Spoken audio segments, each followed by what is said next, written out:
guys, skipping through history here. We are now in Hamburg, Germany. Just to give you an idea of location, we're about 100 miles due south of Denmark. This is in the western part of Germany, and it was occupied by the British. It was in the British section of West Germany following World War II.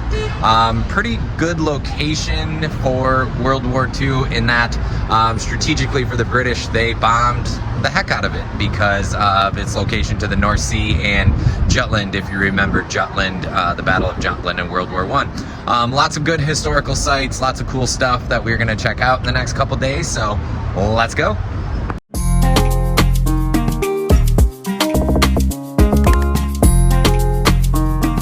Hi guys, Jason Skipper, skipping through history. We are in Hamburg, Germany.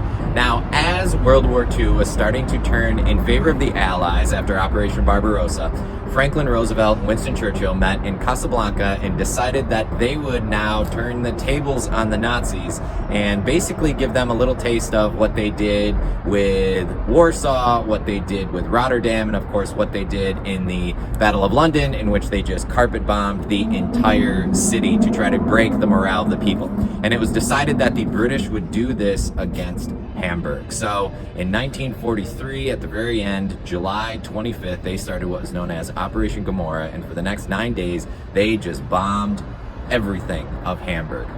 One of the places that they bombed is right behind me, St. Nikolai Cathedral. Originally built in 1195, it had gone through renovations over the centuries due to fires, and ended up being a very Gothic-looking church. But as you can see, it suffered a lot of damage in Operation Gomorrah. After the war was over, the people of both Hamburg and the British, who had the occupied territory of West Germany, decided that they would just keep it the way that it is. They had restored some other cathedrals, and it has since then become a museum, a monument, and it's really cool, so let's go check it out.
Hi everyone, Jason Skipper here in Hamburg, Germany. It's skipping through history, and I am in front of what is known as the St. Pauli bunker. Built in 1942 by the Nazis. It took them about 300 days to build this thing. It is 50 meters high, and of course was one of the largest bunkers in all of Hamburg, and still is standing today as it survived the bombings of Operation Gomorrah from the British in 1943. It now has been converted to hotels and restaurants and shops, but it's a pretty massive thing. If you look at the cars right there, you can see just how large it is. So we're gonna go walk around, take some videos and pictures of it. So let's check it out.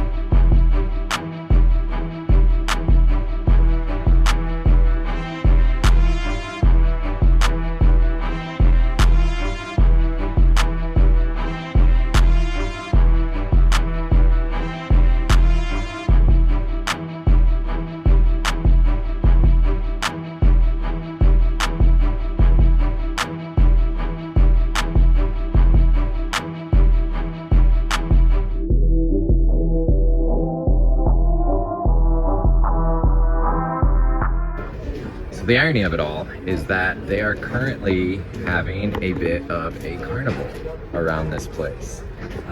It is, I think about just having a carnival outside of a bunker that the Nazis used, but it just shows how the people of Germany kind of adapt, and they not only recognize their past and how they can learn from it, but also let's make the most of life. And it's pretty cool, pretty surreal, but that's part of the bunker with the carnival behind it. So there you go.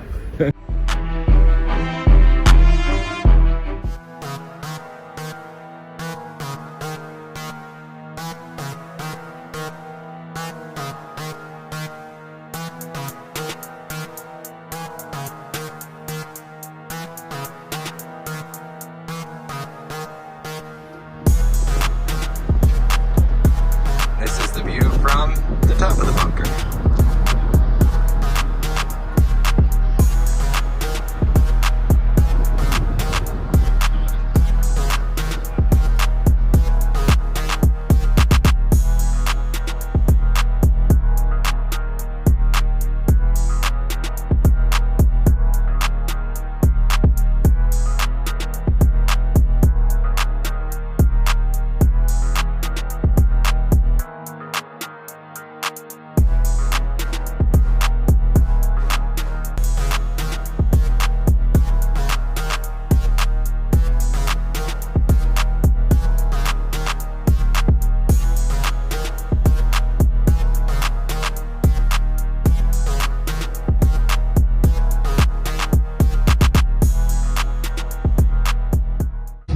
I gotta show you this real quick. This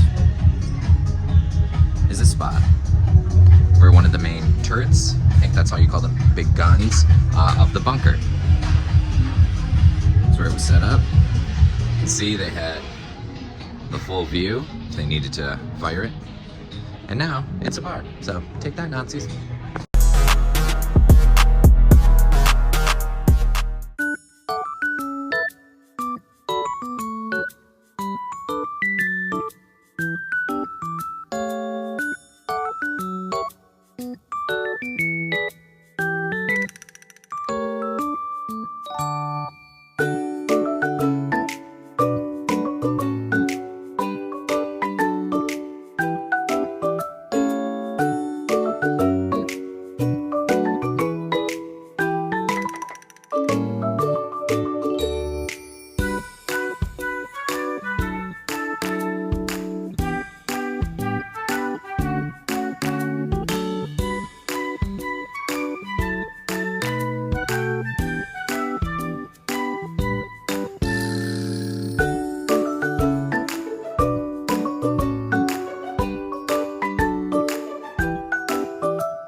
Thank you for my students in the IB history class for picking out some great places here in Hamburg and in Germany.